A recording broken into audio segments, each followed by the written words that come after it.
And yeah, I got in a hurry like always. Just swapping the back window out in this thing. That back window rattles so bad in the S10. But this one had a headliner in it, and I don't know, it looks like maybe somebody cut down a chunk of Blazer headliner to make a headliner. I think the original headliners in these trucks actually clipped here and went forward. This one came all the way back and stuff. So anyway, had to take out the little accessory clothes hook thing that was there, the light, the visors, and the A-pillar trim. All just simple Phillips screws.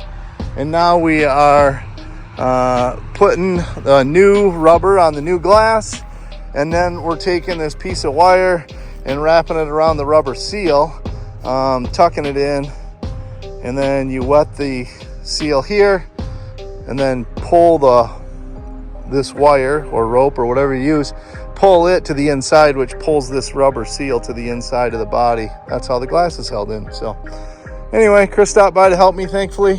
I'm just plugging away, see if we can get this thing in. So now we are moistening up the rubber so that we can, hopefully it'll have a little bit of lubrication to it to help pull it in.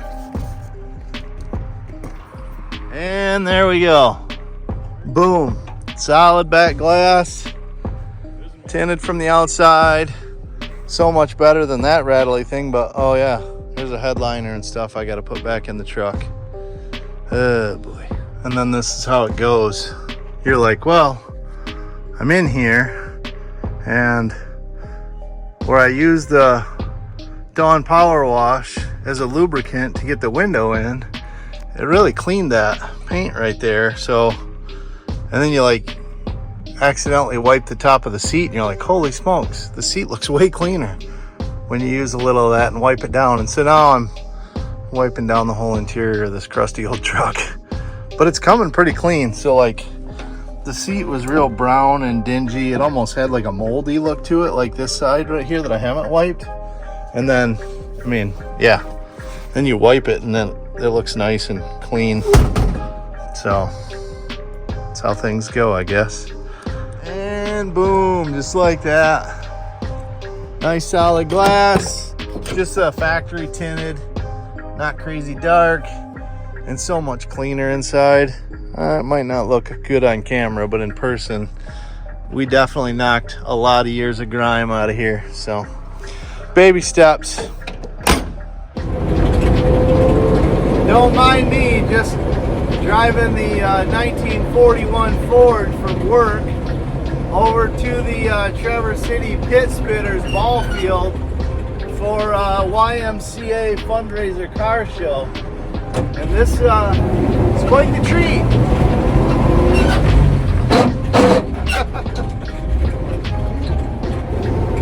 Yeah. Trying to relearn how to double clutch shift.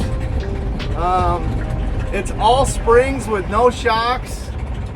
It's really something. Spoke too soon. I barely made it down the road to the neighbors, from our parking lot to theirs, and she's dead. The fuel pump quit pumping. Gotta love this. There's our culprit, the bad pump. Brent here's got us a new pump put in there, and it pumps. It pumps fuel again. So we got a little bit of a leak here. We're gonna try and tighten up, see if we can get this pile back on the road. All right, so this thing screams like, are you gonna die? Yes. Are you gonna have a hell of a story to tell when you do? Absolutely. How cool is that? It's like a couple of pieces of angle iron for a frame rail. Engine stand. The rolling engine stand? That's what it looks like. Yeah. Rolling test stand. Very cool. Very cool.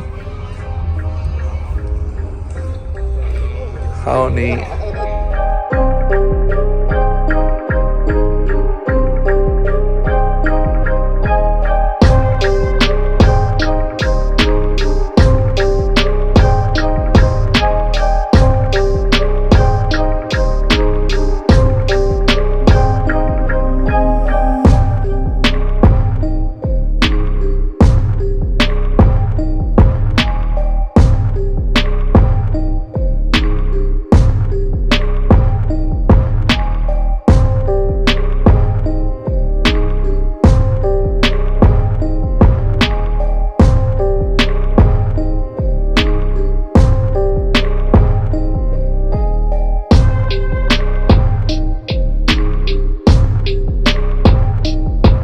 back in here amongst its people.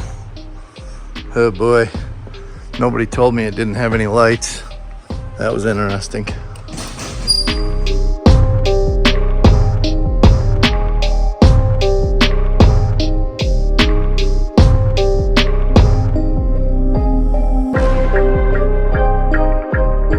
Unfortunately, I was not the only one who had a streak of some bad luck last night. But poor Lance. The S10 tried to self-destruct last night as he was pulling off the ball field. And somebody yelled fire right after Lance smelled gas. And so now it's covered in fire extinguisher stuff. But there's signs of melted wires and bad things happened, unfortunately. So I'm gonna have to figure out what to do. All I've got to say is thank goodness for this rock form case with the magnetic back. Unloading Lance's truck off the trailer, I sat my phone on the fender of the trailer, and I just got in to take off, and I had forgotten my phone was on the fender of the trailer, and it just bounced down the road about half a mile. It stayed stuck. I'm gonna call that a win.